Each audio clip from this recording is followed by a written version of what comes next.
So today I'm going to talk about a very interesting productivity technique that I'm trying out these days, and it goes that in the first few hours of the day I have a no input policy. That means that I will not take any form of input in myself, but whether it is in the form of emails or social media or anything else. I'm just not taking any inputs in the first part of the day, right?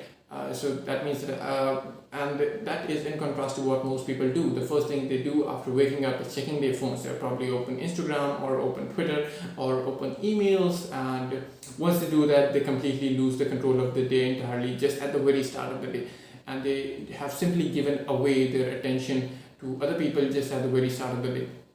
And to avoid this, you will need to apply this no input policy. That is, that you're not taking any inputs from anyone in the first part of the day. And that means that putting your phone away, you cannot check the phone first thing in the morning, because if you do that, you are simply giving away your entire control and attention of your entire day to other people, and they essentially control how you act throughout the day. And that is not something that you should ideally be doing. You should be having your own control for the day. And to do that, no input technique is perfect. So when you wake up, you do not check your phone. But what do you do then? You just get out of bed, get freshen up, and then just exercise a bit. Have a morning routine. Morning routine really helps if you get up and you don't, because the people who use their phones first thing in the morning actually have no clue about what else could they do in that time, right? So if you have a morning routine, then you will have a perfect clue of what you need to be doing at that particular time in the morning, because your mind isn't functioning that well in the morning, so you're not able to think what should I be doing. So having a predetermined morning routine would really help. And then having this no input policy, make sure that you're not taking in any inputs from anyone. That means your mood doesn't swing early in the morning and your thoughts are not controlled by other people early in the morning, and that is really, really important. So try to apply this in your day. And the next question that you may ask is, how long in the day should this technique be applied?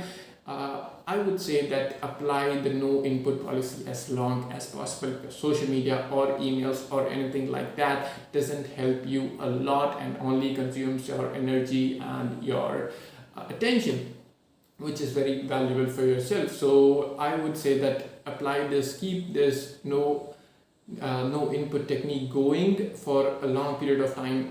And for me, I am personally trying to do this for as long as my entire work for the day is completed. Only then will I get to check my phone and what are the emails and what are the social media notifications, because let's be real about it. Social media or emails do not help us in any way possible. They just suck up our energy, and those are just other people's thoughts, not your thoughts. I'm not saying that's a bad thing to read other people's thoughts. It's a good thing, but keep it limited to an hour or two in the day. Your day should be output focused and not input focused. A lot of people just spend their entire day just based on the inputs they are getting from other people via emails or via social media, just simply reacting to it. And this is a reactionary life, and you do not want to live a reactionary life. You want to live a proactive life, and a proactive life is only lived when you take control of your life, and that can only be done when you apply this no input policy in your mornings and extend it to as long as possible to get the most productivity and get the most output out of this technique. And this way you will gain back or take back the control of your mind and your senses and your time and your attention and everything. And if you keep doing it over time, you will clearly notice the impact it has had on your overall productivity and the quality of your work both.